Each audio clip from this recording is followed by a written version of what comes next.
All right, brothers and sisters. Oh man, we got a special one to this week. Derek Rolfe. Do you have a middle name, Derek? Bradley. Derek Bradley Rolfe. Derek Bradley Cooper Rolfe. Has anyone ever told you look like Bradley Cooper? Well, I wanted to grow my hair out like that in high school. Why didn't you? I did. That's why it's longer now. Like I haven't. Okay. Got it slicked back over there. You thinking about auditioning for Hangover 4? Or? That would be freaking hilarious. No, I don't think they're gonna do it again. You're you're going for more of a Zach Galifianakis vibe. I could see it. Dude, if he was in Hangover, I would picture him as Zach Galifianakis way over Bradley Cooper. Really? Yeah. I could see him as That's more of a Chase Higginson, honestly. Chase gives me Zach. No, I'm just kidding. Chase Higginson, Zach vibes. Chase gives me, what's the dentist's The name? Stu. Stu. No, Chase gives that me would be Stu Jake, vibes. my brother. Jake. Oh yeah, because he's gonna be a dentist, huh? That's true. Yeah. You think he'd marry a stripper? No, I couldn't imagine. Even if it was for a night.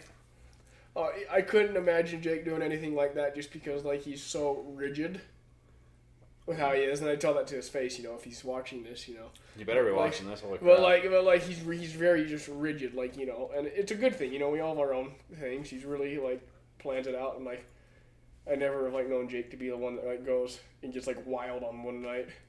Yeah, who knows if it's because in Hangover, Stu got drugged, man. He didn't have a choice. Yeah, or like in Hangover 2 when he's like, who eats 4 marshmallows? He's like, you would have killed us if we'd ate 4. When he drugs him with the marshmallows in the second one. He's like, how did you know we wouldn't eat 4? He's like, who eats 4 marshmallows? Dude, I eat like 8 marshmallows a night, dude. Yeah, you'd been You dead, bust man. out those s'mores, dog, it's game over for me. It's game over.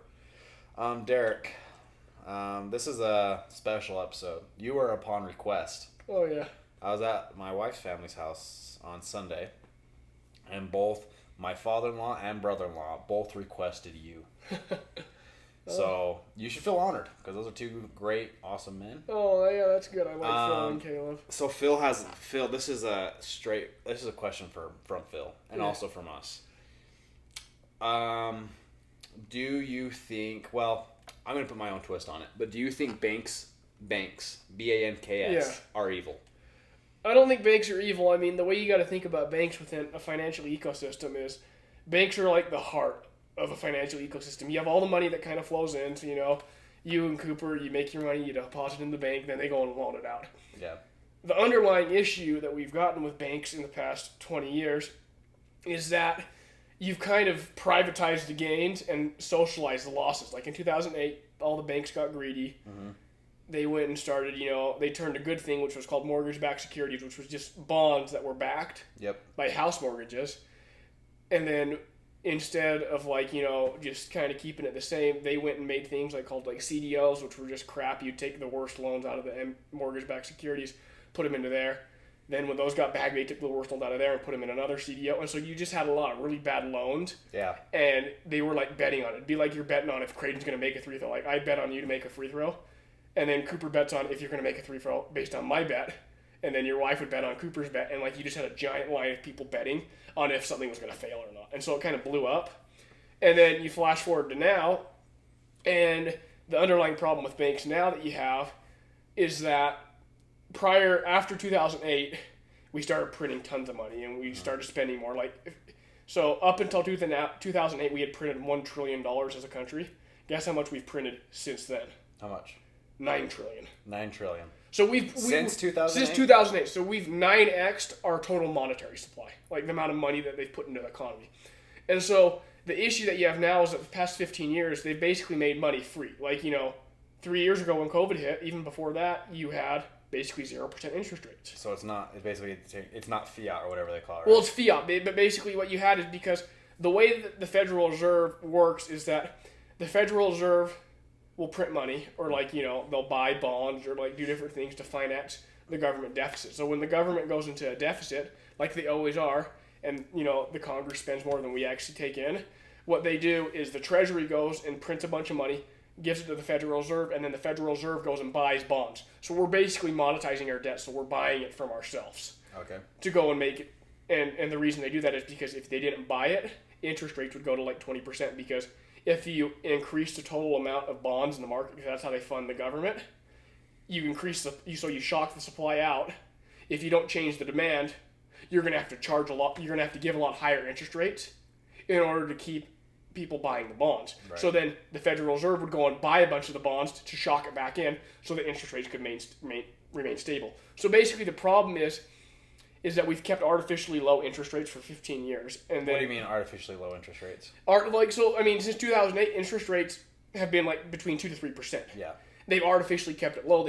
Because they kept buying the bonds, the Federal Reserve. So it should have been going higher the whole time. Well, but the issue with that is that it's not that it should have been going higher. It's that since you had the Federal Reserve, our central bank, buying these things, you basically made it so that you no longer had a free market dictating the prices. Because if they never had dictated the prices because of how much our government's been spending, right, interest rates would have went through the roof. Right, makes sense. And people are like, well, that's not a good thing because you don't want interest rates to go high. But the problem is that since you kind of took out the market out of it and made it so that Congress doesn't, have a consequence for overspending. Yeah. You've kept it artificially low, and then you've had this rapid inflation. And I mean, contrary to popular belief, the reason we have all this inflation, part of it's, because we spent so much money in 2020, to fight COVID. But the underlying issue is that when COVID hit, you already had a ton of money in the economy. But as soon as it hit and everything kind of got shut down for a couple weeks and the supply chain got disrupted, it caused what they call it caused an effect where all of a sudden now you had the same amount of money chasing a smaller amount of goods because less goods were being produced. So that caused inflation to bump up, which made it so that banks could no longer just hold cash and they started loaning out tons of money for super, super cheap interest rates. And then since you had so much money flowing in from that and the overspending, it made it so that you had way more money chasing the same amount of goods. And they just kept spending and spending. And then to fight inflation, they're having to hike interest rates. And basically the banks are on the wrong side of it. So when the interest rates go up, the value of a bond price goes down. Because if you buy a bond at a 3% interest rate, and all of a sudden the market is determining you need to get a 6% return on it, your bond is worth way less than it was before. Yeah. So as it's kind of skyrocketed up, it made it so all the assets banks are holding are worth way less. That's why you've had all these massive bank failures, because they're on the wrong side of interest rates. So, I mean, that's kind of a long answer, but I wouldn't say banks are not evil. They're a necessity in the economy.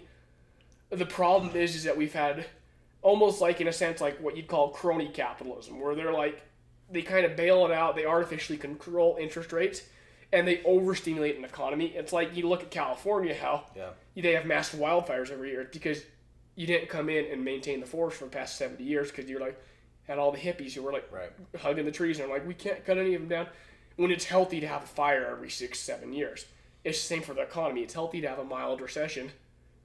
So are you saying what's happening right now it's definitely not a mild recession, right? It's definitely past mild. So is this healthy what's happening right now, or is it kind of gone past the point of being healthy? I mean, the way you have to think about it is that if you don't have a mild recession, you think about it like 1987, we had a big stock market crash. Popped right back up. You didn't do any government intervention. You didn't spend way more. You didn't change the interest rates. 1992, you had a mild recession. That's why George H.W. Bush and Ross Perot. But you had a mild recession. They didn't do a giant government stimulus. It popped right back up the economy. Okay. 2004, had a mild recession. They slashed interest rates, but they didn't do a lot of spending. It popped right back up. And then in 2008, you had a massive recession. They spent way more, and we had the slowest recovery from the recession because you overstimulated an economy. Okay. It'd be like if you filled a dam full of too much water. It may look really good, and it may be like, oh, well, the dam has tons of water. Eventually, it's going to burst if you just were letting a little bit flow out and having it burn, or with a forest fire burning every 6-7 years. It's healthy. Now, you look at what's happening right now. The market wants to implode. The stock market's kind of blowing up. Crypto's actually done pretty well. Every time a bank has collapsed, it's actually went up, like Bitcoin, especially. And, just for clarification, I would say Bitcoin is not even crypto. Bitcoin is different than a lot of crypto. But, I would say, when you have a recession, it's terrible. You hate it. People lose their jobs. For every, percent that unemployment goes up, 40,000 people are going to die. It is not a good thing. And no one in their right mind would say, well, you need to have a recession. But if you overstimulate an economy, the blow-up's going to be 10 times worse than if you just went and had a mild one every 8 years or whatever. and we're kind of at a point where they've overstimulated it so much with so much spending that like you're gonna have a major implosion. Like the thing that's most worrisome, I think I was telling Caleb this, is the biggest asset banks have on their balance sheet outside of bond is commercial real estate. You have commercial real estate, like there's a tower, a skyscraper actually in San Francisco that was bought for $300 million in 2021, I believe. Right now, they're hoping to get a bid of $60 million. So that's an 80% markdown. Now, people are like, well, what does it matter? It's just San Francisco. I'm like, that's a skyscraper. Even though San Francisco's turned into a hellhole because they've had such rampant crime and they've had such terrible policies, that's the biggest asset banks have on their balance sheet. And now all these offices are like 20% vacant. That's like commercial real estate is 20% vacant. So in 2025, you have $1.5 trillion in loans that are going to have to be refinanced. So you're going to have either people defaulting because they're going to have to pay higher interest rates if they don't have tenants come in, or the banks are going to keep it the same and they're going to do it, but the banks can't because they're on the wrong side of interest rate. So, I mean, in the long run, if you just kind of let it go down and actually let it run its course, and instead of like, if the economy were to blow up tomorrow, and instead of just, going saying, we're going to go spend $10 trillion to go, which is what Joe Biden and them would do because they... You're a big Joe Biden fan, no, aren't you? But like, honestly, it honestly pains me. Like, I was an avid Trump guy. I think he did a lot of good things. I think we're kind of at the point where it's like, America doesn't want a Joe Biden-Trump rematch. Yeah. And I don't think Trump would be able to beat him. But like, they would want to spend a ton of money, and that would just exacerbate the problem because you'd have more inflation, more money, slower recovery because instead of letting it actually run its course, you're just prolonging it, if that makes sense. Do you ever think the economy could crash and not come back up, though? Because if you look at history, like every fiat currency, like throughout time, like it's always crashed. Like, there's still no fiat currency that's like lasted the test of time, I guess. Yeah. So, like, do you think the U.S. dollar could last? Or do you think it'll eventually look, crash? I mean, there's an old adage, and it says it happens slowly then suddenly. That's what's happening to the U.S. dollar right now. If you look at it in 2000, the U.S. dollar, 73% of world trade was done in the U.S. dollar. So the U.S. dollar was the dominant currency in the world. Flash forward to 2020. I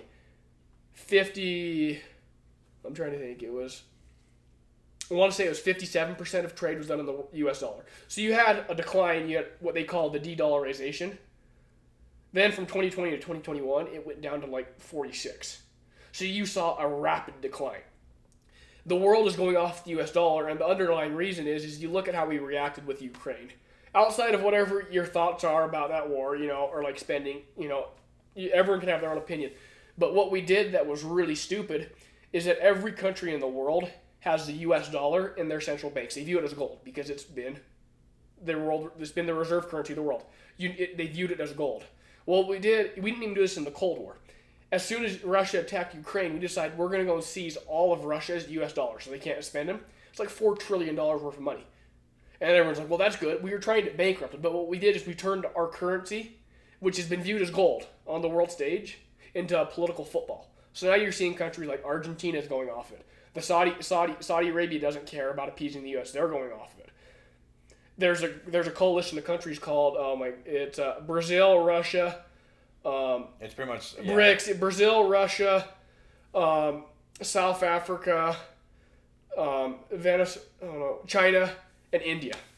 And you're looking at them and they're going off the U.S. dollar and you're seeing smaller countries do it because they're like, wow, whatever activist is talking to Joe Biden or someone in the U.S. government, and it could be Republicans. Republicans have just been just as bad on this issue as Democrats in a lot of ways. The Republicans have spent just as bad as the Democrats. We just go and say, we're small government, when really they just play with the deficit just in different ways. But they're moving off of it because we made it so that it's no longer viewed as a secure asset, but as something that we could just go and take away, which is dumb. Because that's how you devalue a currency. Like, I predict that by 2035, the U.S. dollar will probably be down to like a quarter of the world's trade.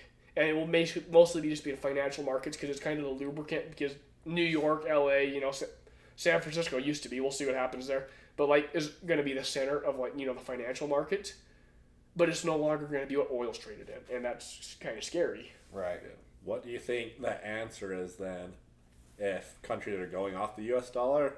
Like, what are they going to rely on to replace that? Look, what you're going to have basically, the way I describe, most fiat currency and even the U.S. dollar, The U.S. dollar is like the crappiest house in a really bad neighborhood where most houses on fire. The crappiest house in a really no, it's the nicest house in a really, really bad neighborhood where half the houses are on fire.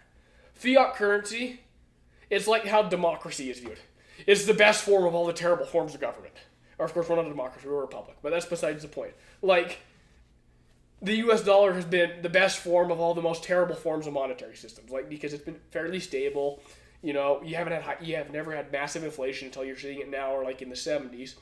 And so basically, you're saying the monetary system that the world has adopted for the last maybe century is just terrible overall. Well, like it's bad because the underlying issue is that as soon as you went off the gold standard, what backs it? And they're like, what backs Bitcoin or something? But really, what backs it? Like, I mean, you had a congressman who hates Bitcoin for whatever reason, and he was basically like, yeah, we can print money out of thin air, but it's okay because we're the U.S. government. I'm like, eventually the bill comes due. You can't just print money. And so, I mean, what I would say is you're going to basically go into a world where it's multipolar. There isn't one dominant currency, which is going to make there be more inflation in the U.S.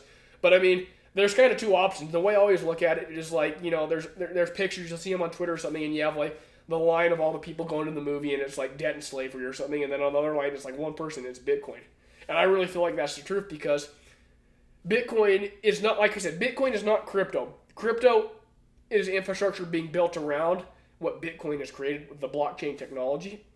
But the basis idea behind Bitcoin is you have a network that's peer-to-peer, so I could send money to Cooper or I can send money to Creighton, and no centralized party can stop it. Right now, I mean, if the bank was like, you know, the bank, you know, the way you think about it with how banks are with your currency, it's like if you have a filing cabinet and only one person has the key. Well, they could go and basically open the cabinet, take out all Cooper's files. It's not even there. You know, there's only one person has it. Yeah, like if you had like $10 million in the bank and you just roll up and like, hey, I want my money out right now, like you couldn't do it. Yeah, they wouldn't give it to you. And I mean, I understand, like, you know, they put laws in, you know, like with the settling or like the know your customer, you know, the KYC stuff after 9/11, which, I mean, look, some of it's good, some of it's just like, this is just kind of a pain, doesn't really solve the problem, you know. But that's the thing that's beautiful about Bitcoin is that it's pseudonymous. So, you know, if I sent, you know, a Bitcoin to Cooper, Creighton could see that transaction went through, but he wouldn't know it was me and Cooper.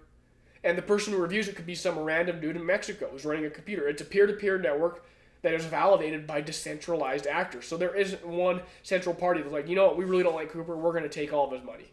Which the government could do. Tomorrow they could be like, you know what, we really don't like Creighton, we don't like what he's doing with his concrete pump-up business, so we're just going to go and seize his bank account. Will they do it tomorrow? I doubt it.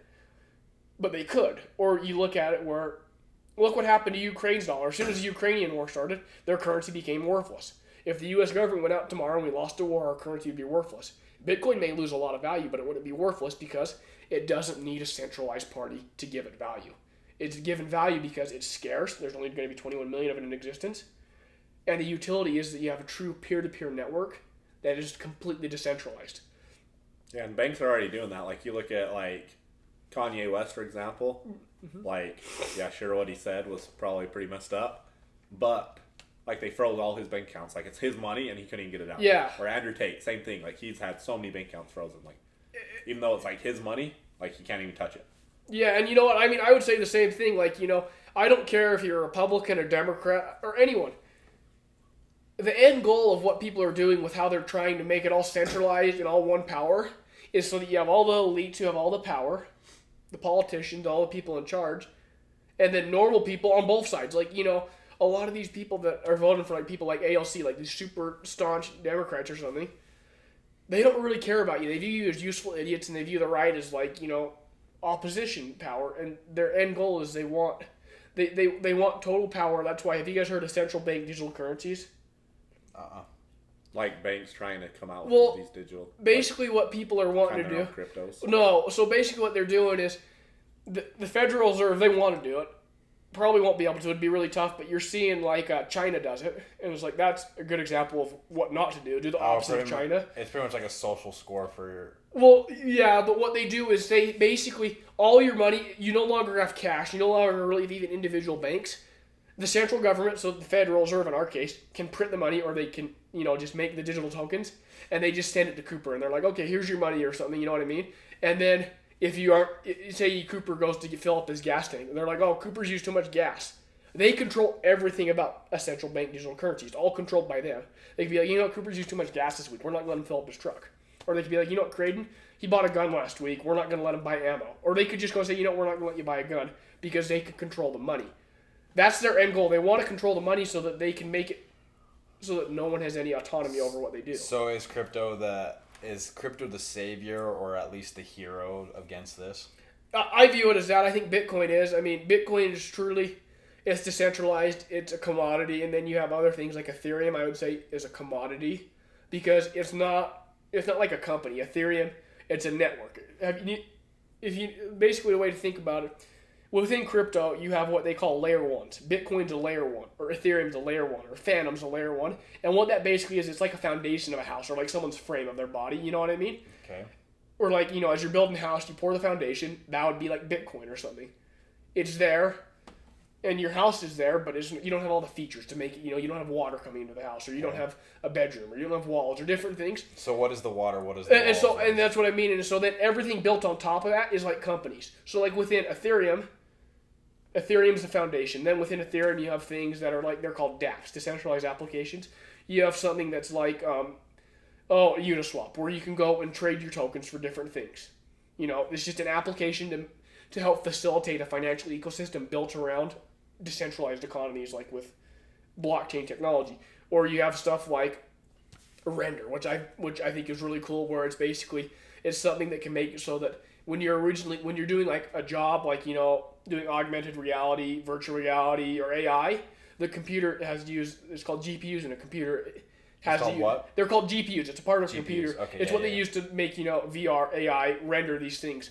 And the issue with that is they take a while. You know, if you're just using your normal MacBook, it may take you 25 hours to do one rendering job, is what they'd call it. But with Render, it's a company, so it'd be like a security. Yeah. You can go and say you pay like $1. A render token's like $1. You go and enter it into a smart contract, which is an automatically executing contract. So if I give Cooper $1, he receives that $1 when he gives me the computing power to finish my job quicker. And it automatically executes. And the job will get done in 15 minutes instead of 25 hours. So it can make it way quicker. So that's like an example of like how it's kind of, you have the foundation, which is Ethereum, and then you have these applications that they're called dApps, decentralized applications, that are built upon it. And the way you have to think about a lot of stuff within crypto, none of it's trying to replace the US dollar. All the people are like, well, they're trying to regulate Bitcoin, and like, it's going to, like, regulation, as long as it isn't idiotic, is good. It will make it so you can have mainstream adoption. What people need to understand is... But who's going to regulate it? Well, you're going to have the government, because you're looking at what you're seeing. Like, Congress needs to actually do regulation, because right now, the SEC, the Securities and Exchanges Commission, is making so that every crypto company, like you've heard of Coinbase or, you know, Binance or these different things, yep, they're all offshoring out of U.S. because the U.S. has been hostile, because the guy who's chairman of the SEC, Gary Gensler, is retarded. He's an idiot. He doesn't understand it, and instead of... We love you, Gary. No, honestly, that guy's doing more damage to like our ecosystem than like most people ever will do to our financial ecosystem, because his regulation is opaque. It doesn't make sense. He doesn't do anything. He's just making it so that we're hostile to crypto and the thing that we have to protect consumers. Well, you know, FTX blew up and crashed. A lot of Americans lost money in that. Guess what? That wasn't based in the U.S. Going and making so that all these companies offshore doesn't do anything. It doesn't protect American consumers. It just makes it so that you can't even screen them, and they aren't beholden to any of your regulation.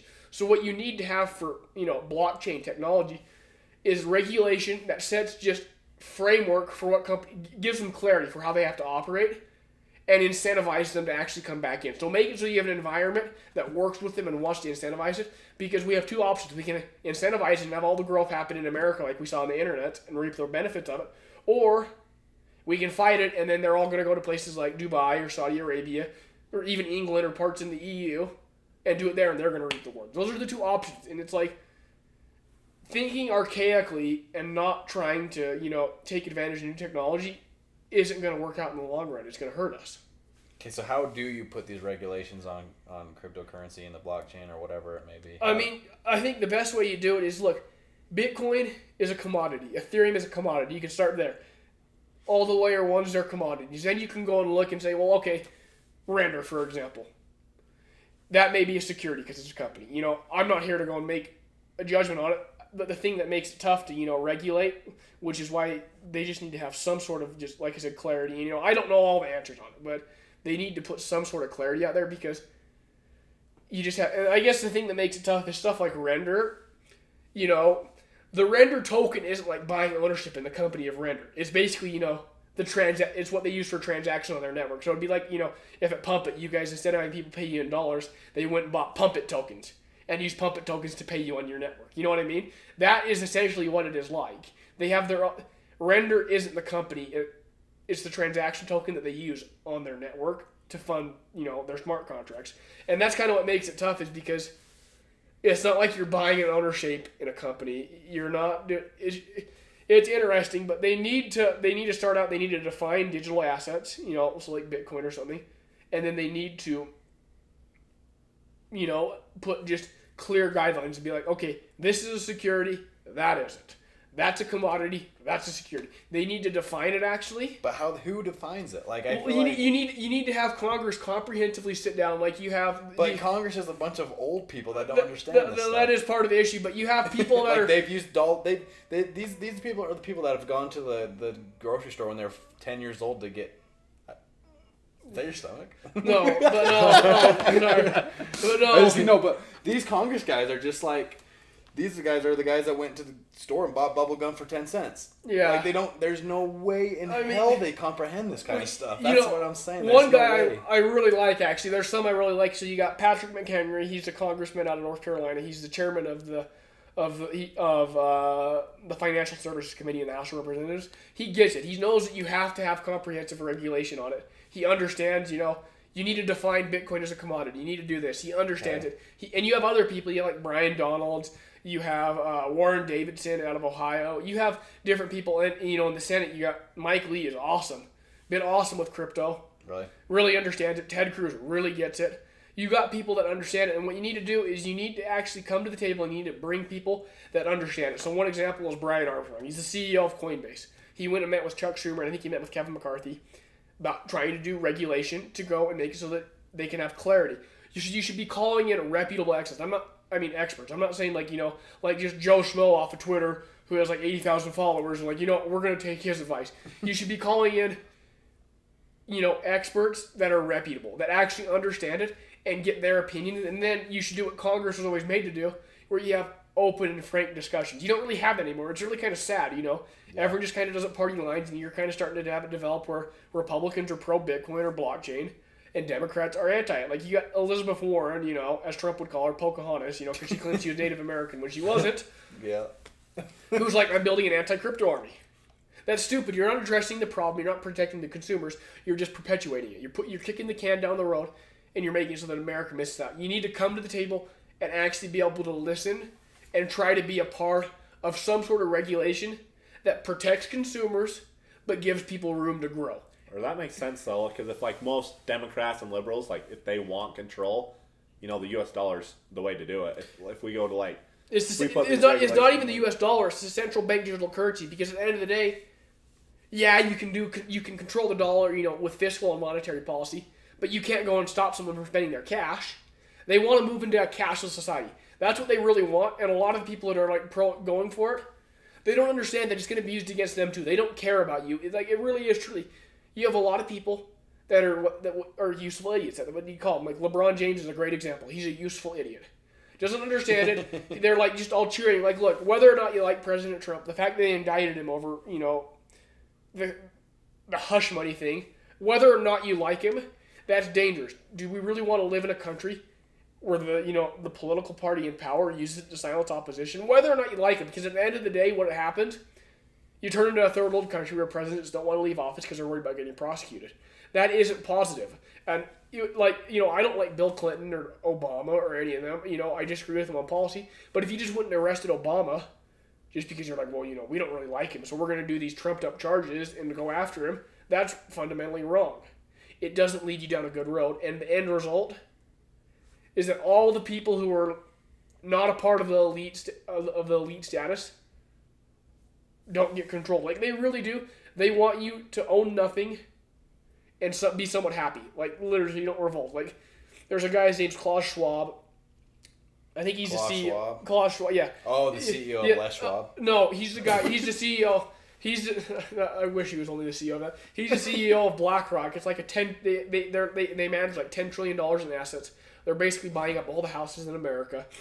And he like heads up the World Economic Forum. And he said that they want you to own nothing and be happy. They want you to eat bugs. They want you to be completely controlled because they don't really view you as the same, and they want to use central bank digital currencies as the way to do that. That's why they hate Bitcoin. They can't control it. That's why they hate cash. That's why they tried to move everything away from a society where you have transactions without it being verified by a bank or a credit card company, because they want to have control over everything you do. So doesn't that kind of worry you that, like, I understand that regulations are a good thing, but regulations lead to control in a lot of ways. Yeah, but the bottom line with any regulation on crypto or anything is, if you never regulated the internet, like how they did different things to make, just different regulations that promoted the growth or did different things, the internet wouldn't have grown. It wouldn't have adopted. You need some regulation to put into place, because the bottom line is... I guess you could look at it like a basketball game, for example. If there was no rules in a basketball game, it wouldn't be a basketball game. It would be chaos. And the only reason I'm saying that you need even any regulation is basically you need regulations so companies know how they can operate that are selling Bitcoin or that are selling Ethereum or that are selling different cryptocurrencies. Right. They need to have clarity on how the law will be applied to them, because until they know how it will be applied, they don't know if what they're doing is breaking law or not, because the government won't tell them one way or another. And I feel like a lot of people are pretty hesitant on crypto still, like in America and around the world. So if we put regulation on it, it'd kind of make it mainstream. Like, oh, it's okay, like it's safe. Like some people are still like, oh, I'm kind of scared to use this. Like I don't really know what this is about. Just like the internet. Internet. Like no one really knows what the internet is. Like if you ask someone to explain the internet, they'd be like, yeah, I can't. Same thing with like Bitcoin and crypto. Like it's super hard to explain. But like if the U.S. is putting regulation on it, a lot of these people are putting their trust in that, and like, okay, it's safe. Like we can start accepting this as like forms of currency for our business. Yeah. Well, I mean, one company I really like, we've done some work with them. It's called CoinZoom. They're based out of Utah, but they have a really cool feature where I use it. You buy Bitcoin, and then you get your CoinZoom card. It's a Visa debit card, and you can spend in Bitcoin. So like if you got like $100 in Bitcoin, so you got like in that case it'd be like 0.3% of Bitcoin or whatever. You can just spend it on like a debit card. So you have, and CoinZoom's really regulated. They were really smart about how they did all their stuff, and they're as regulated as any financial institution. And so they're able to do all these things, but you have a lot of places that kind of went and built up a customer base before they did all the regulation compliance and got all their approval, and that's why you're seeing issues with it. Mm-hmm. But so, I mean, just having clear set rules, whether they are favorable or not to crypto. Hopefully they're favorable. That's what I would want, because you should promote growth. Because if you're not promoting growth as a government, you really aren't protecting anyone. You should be promoting growth. But if you don't even set the rules and no one knows what the rule is, it's chaos, and no one's going to want to work there, because it's like, well, tomorrow they could come and arrest me for something I didn't even know was illegal. Mm-hmm. And that's not conducive to running an economy, especially when you have innovation.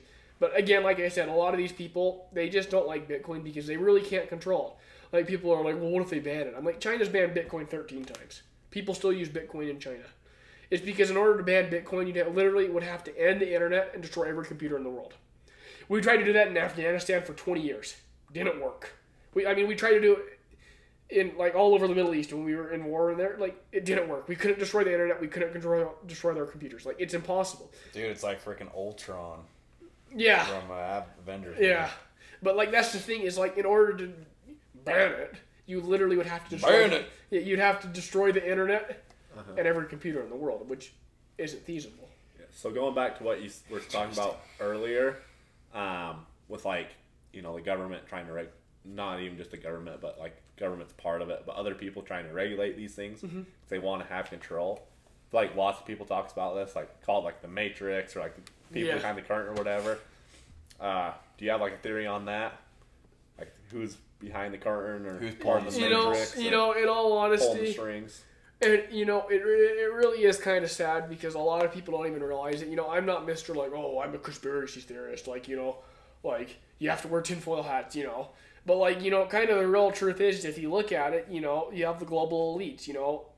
The multi billionaires who go and, donate all the money to the politicians, and they kind of control them, and you have one giant uniparty. That's why when they want to push stuff through, it gets through because, most politicians are bought and paid for mainly because it's money and power. You become a senator, you get all these donations, you're getting rich. I mean, how in the heck do you have people that went into office with no money?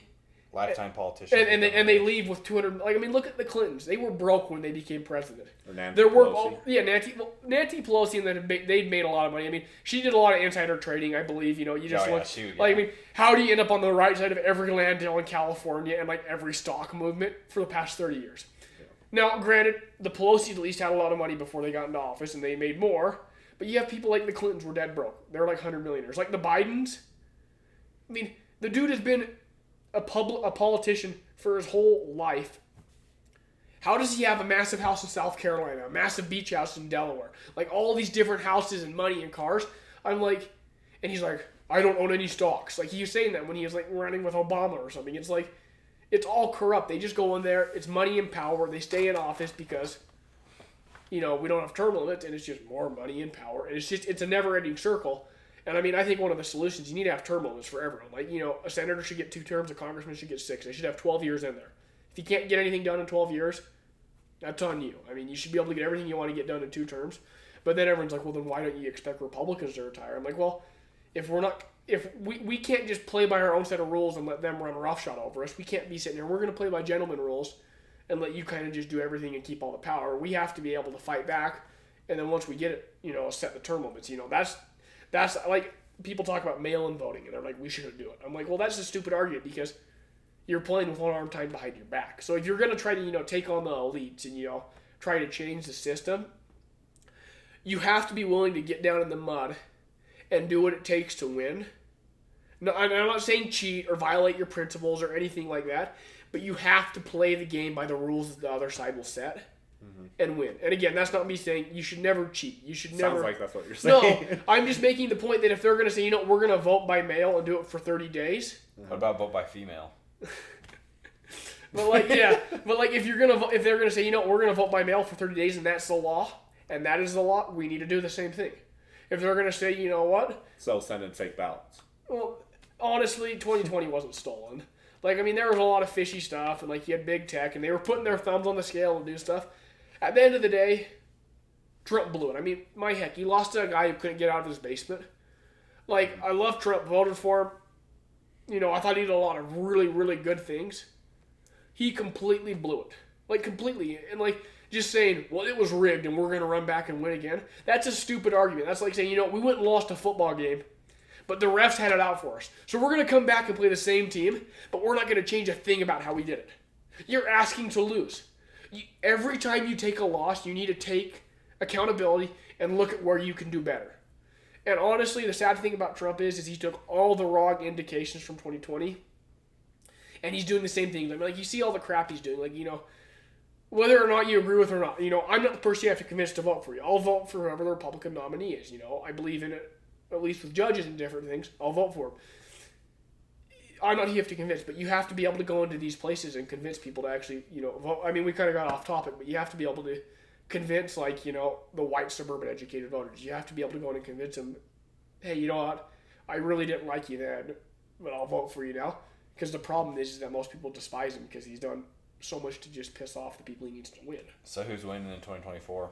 If Trump's the nominee, we lose. Not even if Trump's. Take Trump away. Who would win besides Trump on the Republican side? DeSantis is the only Republican who could beat Biden in 2024. Think so? You don't think that many people are unhappy with Biden? Why do you think Biden has such a great chance to win? Want me to tell you the honest truth? If it's a rematch of Trump-Biden, independents do not like Joe Biden. They don't. You look at the data. Democrats don't like Joe Biden. Yeah, but the bottom line is they may not like Joe Biden, but you know who they hate? Donald Trump. Look at 2016. Hillary Clinton's approval rating with independents, people who were undecided, was negative 50. Trump won the people who basically hated both of them by 20 points. Then 2020 rolled around and you had the percentage of people who hated both candidates who decide the elections, who swing. He lost it by 13. People don't like Joe Biden. They don't. They despise Donald Trump. And I'm not trying to be like, I like Trump. I think he did a lot of good things. But if we're going to be honest about it and look at, the data and the path to victory, there's 3 states that matter in 2024. There's 3. Georgia, Arizona, and Wisconsin. If you're a Republican and you win those 3, you win the election. That's how many you need because you got all the other states that are coming along that you can mark off and got in your back. If we win those 3 swing states, we win the election. Now you can go and look. Let's look at where Trump has bled the most support. The white, college-educated suburban voters. Now let's look at Georgia and Arizona. Where are the places you have to win votes to win the election? In Arizona, you have to win Maricopa County. That's a bunch of suburban, white, educated voters. You look at Georgia, you have to win the Atlanta suburbs, Northern Atlanta, you have to win. You have to do well in Cobb County. It's a bunch of suburban people. They despise Trump. They don't like Biden. They despise Trump. That's the bottom line. The people that he has to have to win an election don't like him. You don't think especially after Biden's done, you don't think some of those people have switched over, dislike Biden even more than Trump? I mean, look, here's the honest way you put it. If Trump wins, what is the story? I mean, what's the talk? If it's Trump versus Biden, what's the story that people are going to talk about? I think it's close, to be honest with you. But if it's Trump against Biden, it's going to be like 2020, where it's a referendum on Trump. It's all about Trump. It's not about. Look at 2020. Mm-hmm. The election was not about Hunter Biden. It was not about even COVID. It was about, you know what? We don't like Trump. That was what it was about. Or even if it was DeSantis running, though, the media would be doing the same thing. Yeah, but the difference between DeSantis and Trump, and if you can look at the data, independents despise Trump. DeSantis has faced a tough media. The media hates him. They keep trying to do it. DeSantis doesn't walk into all their traps. I mean, my heck, Trump, the New York Times hates Trump. He would sit down and do interviews with writers for the New York Times all the time. Why do you even walk into their traps? I mean, honestly, you're like, well, they were all against him.Ey're against DeSantis, and whoever the Republican nominee is, they're going to be against. I mean, my heck, Mitt Romney, he's literally like, when you buy a picture frame at a store, he's like just the bland-looking guy that's in the picture frame. Like, that's what Mitt Romney is. He's like the guy in the picture frame before you put your own picture in it. Like, when you buy it. Mm-hmm. They made Mitt Romney to be like a cancer-killing, dog-abusing, evil human being. I don't like Mitt Romney. But to your point about him, Trump, going and sit down in interviews with the New York Times or whatever it may be, mm-hmm. I don't think there's. I think that needs to happen more. What's wrong with going to have a discussion with someone that openly and blatantly disagrees with you? It's not about having the discussion. It's the fact that you're like, well, the media is so against me, but you keep walking into their traps. It's like if you know that there's someone that hates you and they're gonna cut your stuff. I mean, if you say Cooper really hated you, Creighton, and you're like, you know what? Cooper hates me, and he's going to go on, take a different angle on the interview and do all these different things to make me look bad. Cut parts out of the interview, copy and paste, do different things in it. And you know he's going to do that. Why would you sit down and give him an interview? You're giving them what they want. That's the thing. Why would you sit down and do it? All these interviews you see on TV, it's not just one giant live interview. Yeah. They cut parts out, they put it together, and they're going to do their own angles. Why would you even walk into the trap? I mean, honestly, you look at all these... You look at all these different things, and it's just like you walked into the trap. And then on top of that, you look at everything you look at stuff about him. He didn't build the wall, and basically all the really good people that he had around him don't want to be there anymore. I like the guy. He did a lot of good things. This isn't me crap on Trump hour. That's not. I don't care about the dude. So that's not the point I'm making. But you look at it in his presidential cabinet. He's like, we're gonna drain the swamp. He brought all these people back that were swamp creatures. That were just Karl Rove ran his campaign in 2020. He had John Bolton come in. He didn't like him. He had a bunch of people that he came in that were part of the swamp, part of the establishment that didn't like him, that undermined him. He didn't go into all these agencies and get rid of all the Obama holdovers, which he could have. He just let him run roughshod. He made terrible personnel decisions, horrendous. The dude had 4 chief of staffs, which is not uncommon to have 1 or 2. He would make terrible personnel decisions. And again, I thought he did a lot of good things, but he made terrible personnel decisions. And all the stuff he says he's going to do this time, I'm going to fire all the employees. Why didn't you do it? The bureaucrats in the deep state. Why didn't you do it the first time? I'm going to build the wall. Why didn't you do it the first time? I'm going to go and do all these different things with immigration. Why didn't you do it the first time? His campaign is not forward thinking. It's everything was perfect in 2019, and I'm going to go and fight the deep state more. You can't win a presidential election looking backwards. And on top of that, It's very hard to get people to admit they were wrong. That's one thing that is common with everyone. In order for him to win in 2020, I mean, if he's the nominee this election cycle, he has to go and get everyone who voted against him, that he needs to win, to admit that they were wrong and that he was right. There's only one place where that's ever happened in American politics consistently. It's in New Hampshire. You had, like, over the course of 10 years, every other year had the same people running against each other, and every other year the candidate would beat the other one, and then it'd be the same the next year, and then it would flip. Every other year for like 10 years it did. And that's just New Hampshire is just really like swing state. Like it's just kind of like it's just a different. They just vote differently than other states. Like they're really like trendy almost. Like they'll swing vote really handily. In order for Trump to win, you have to get people to admit they were wrong, and the demographic that hates him the most is what he needs to win, which is college-educated suburban voters. Like if you just look at the numbers, about 65% of the electoral is going to be white. Trump will probably get 57, 58% of it. So that's going to put you at about 34%. Then you're going to have about 12% of the electoral is going to be black. If he's really lucky, he's going to get 1% of that. Puts him at 34. Then probably about 15% is going to be Hispanic. I mean, if he gets 40%, which would be pretty fitting because he made good gains there, you're getting another, 5, 6%? So that's putting him at like 43% in the total, the grand scheme of stuff. Who's gonna put him over the edge? Are you gonna get a bunch of the way that a Republican wins, you have to drive up the white vote and win it. That's how you have to win if you want to win an election as a Republican. That's the blueprint because it's like African Americans will vote 95% Democrat. Hispanics they're getting more 50-50. But the way you have to win an election, you have to get 60% or more of the white vote if you're a Republican. That's how you have to win. And he's bled so much. Like, I mean, honestly, like if he was, there's another good podcast to listen to. Like, it's the Buck Sexton show. He did an interview with a guy named Ryan Gradusky, who's like a political expert. He's conservative and he talks about the data. But he was like, if you look at everything, if Trump's the nominee and you run him out again, you will lose every state you lost in 2020, which I think is true. Plus North Carolina and Texas will be within 1 or 2 points. Because you look at the places that he has to win, he has to win suburban areas. They don't like him. And 99% of the American electorate has made up their mind about Trump, whether they like him or not. That's the bottom line. Most people have made their mind up. You're not going to go and find a bunch of people who are going to change their mind on him. I mean, it's tough because, like I said, he did a lot of good things and he brought new people to the party, and he did a lot of good things. But the idea that he got rigged in 2020 and it's just his turn again, so we should just put him out there, is dumb because everything he's done the last 3 years has only hurt him electorally to win an election. Okay, so here's the real question I have for you for tonight. Trump and Biden, both one current president of the United States. Mm-hmm. And one former president of the United States. Let's just put this up to their 2024 election. Let's put it up to a round of golf. Who wins? Well, Trump, because Biden's senile and Trump actually golfs. See, I think we should just do that. Just determined by golf. I wish, but yeah, it'll be interesting. Are you gonna run for president? If I ever had the clout to run for president, I'd probably have a lot of money, which means I'd have a lot of land.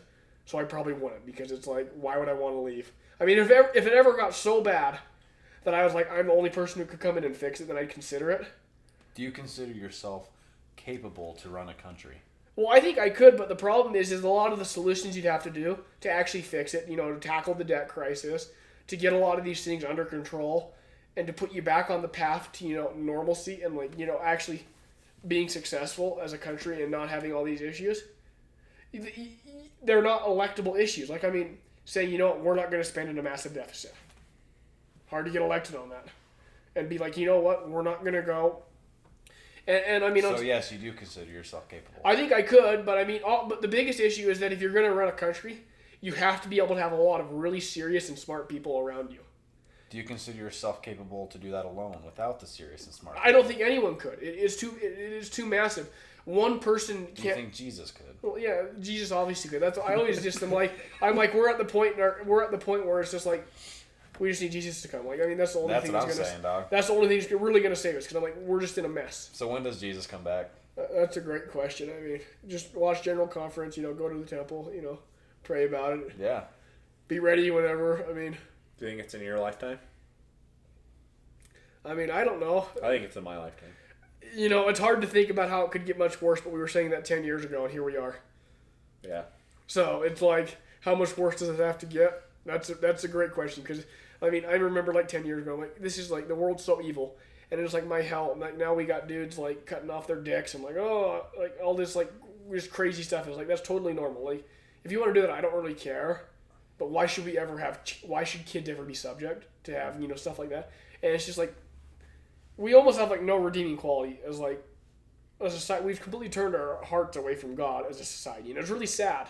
Like, I mean, and it's just like, and that's why I think you see a lot of mental health stuff, with people is like, you have social media, and you no longer have strong families. They try to destroy strong families, and you don't really have a moral compass because largely a lot of people aren't religious anymore, which is sad. And I mean, you don't have to be religious to be a good person, but as you look at like kind of the moral decay in like almost every society throughout history, it's because they either started worshiping false idols or they became non-religious. So we're worshiping a ton of false idols. Yeah, basically.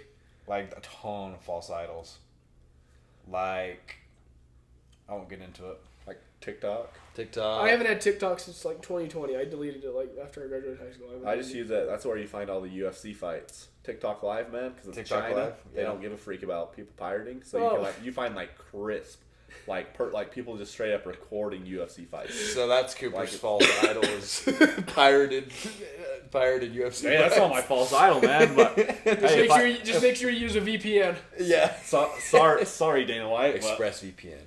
As soon as I have more money, I'll actually buy them the UFC fights. But right now, I mean, TikTok, you can't afford that shit right now. I know. As soon as I have enough money, that's what I'm saying. I mean, that's the type of thing where you gotta call 10 people over just so everyone can chip in for the pay-per-view. I know, or I could just turn on TikTok Live, look up Sterling versus my favorite just is boom, right there. Just mirror it. Just like do a smart share onto the TV. I can't remember what fight it was. Israel Adesanya fight. I think it was like the KSI fight against Jake Paul or something. It was some stupid fight like that.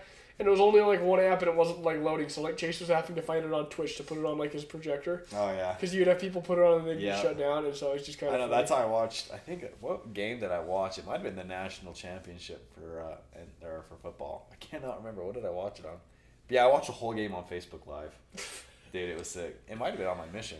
I watched like the McGregor Poirier fight. I watched that on my mission. Yeah. Facebook Live, man. Except for those ones, Facebook Live's tough because Facebook takes them all down. So like you're having to like switch between them all the time.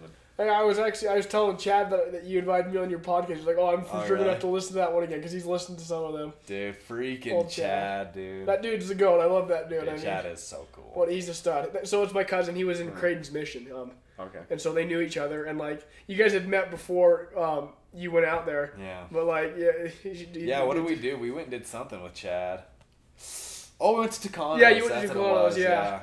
But he's a stud. I mean, honestly, we need to get him up here. Like, of course, they're actually going back to Portugal here soon. Dude, I am too.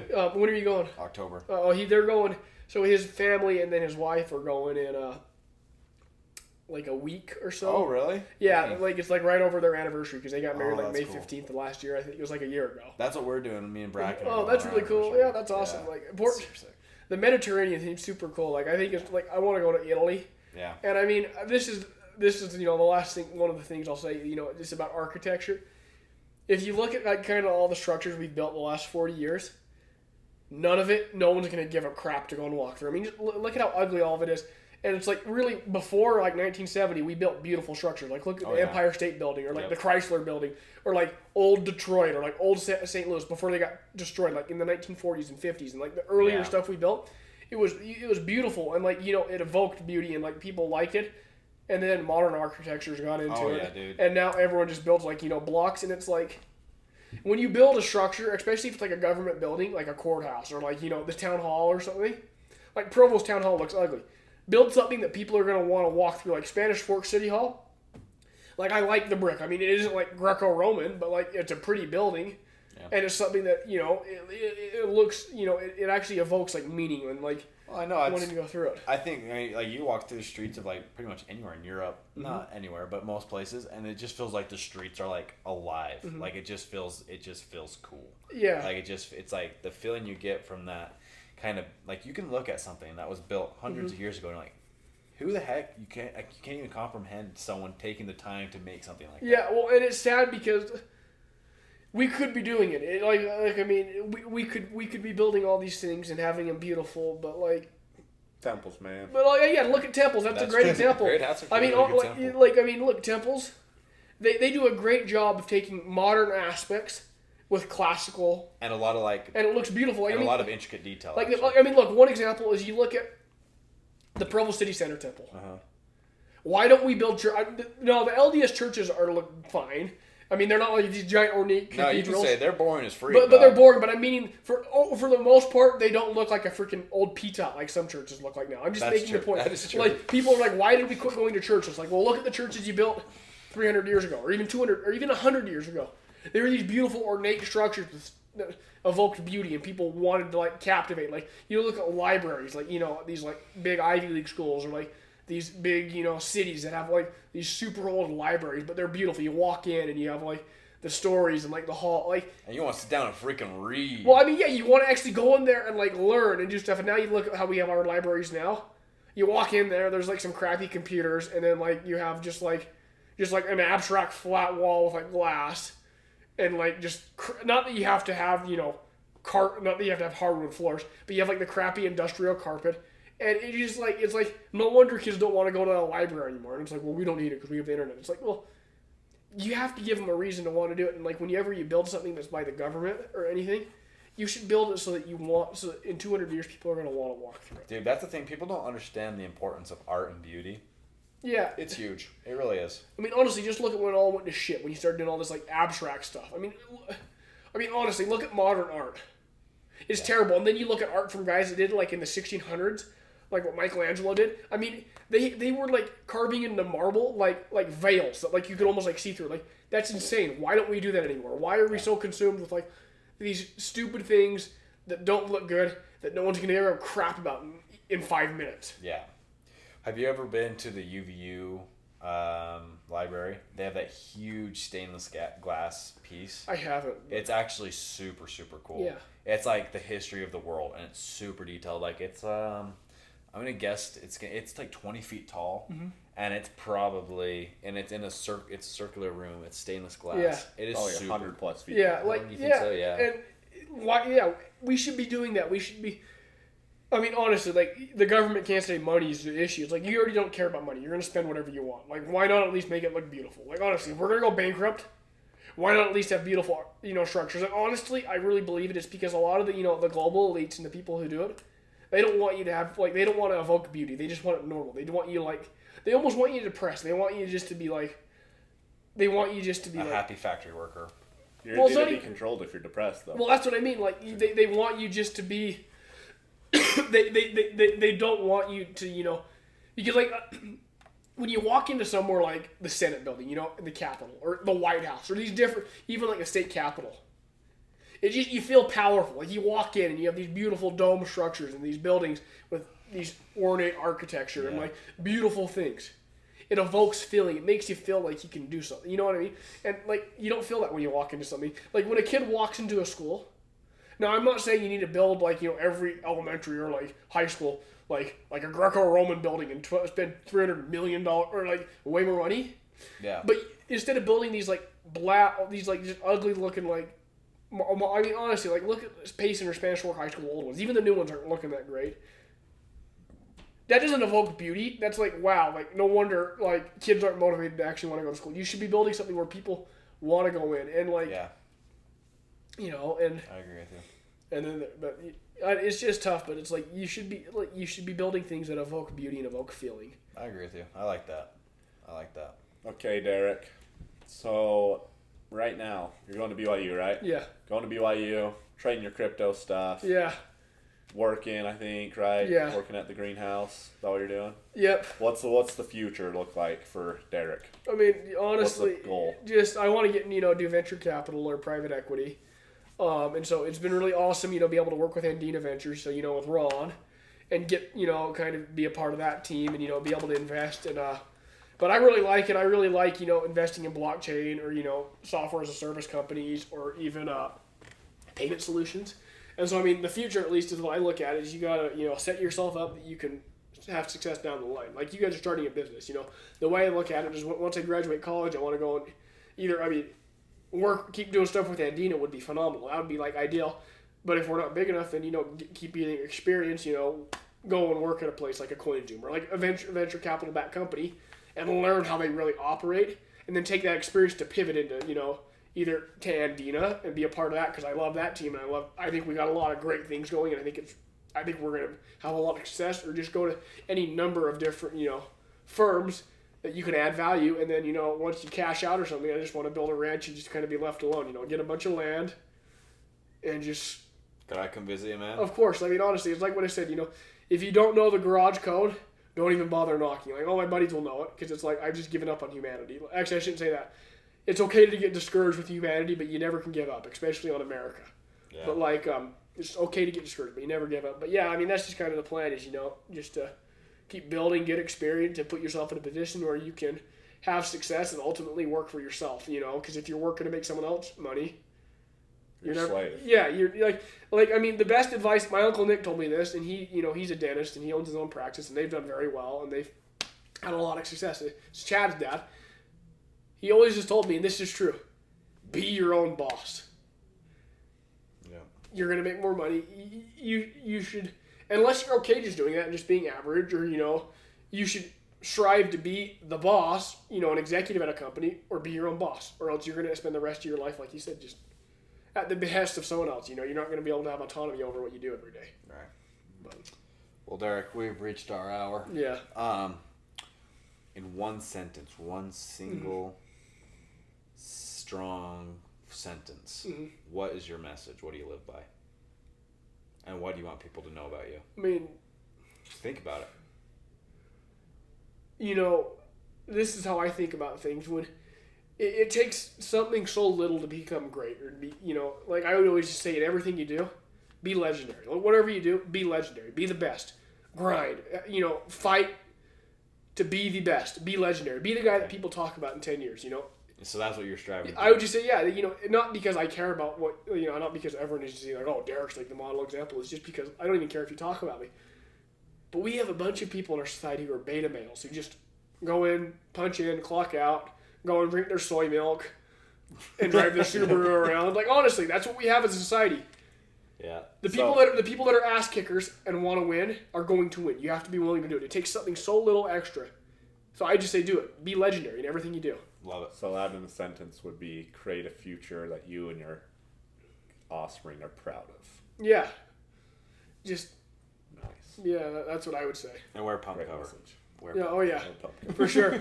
Wear a pump cover and, get your Mother's Day gift at Olson's Garden Shop, There you go. Got a lot of beautiful flowers for Mom, And if for everyone that buys a flower and mentions pump cover, they'll get 50% off. Ask Derek. No, let's not Just do that. kidding. I'm the Indian, not the chief in that. So. Native American, man. Yeah, same Just kidding. I'm kidding. Dude, you're awesome. Derek, you guys are great. You're a great guy. Thanks for having me on. It was great to catch up with you guys. Dude, you're awesome. Oh, yes.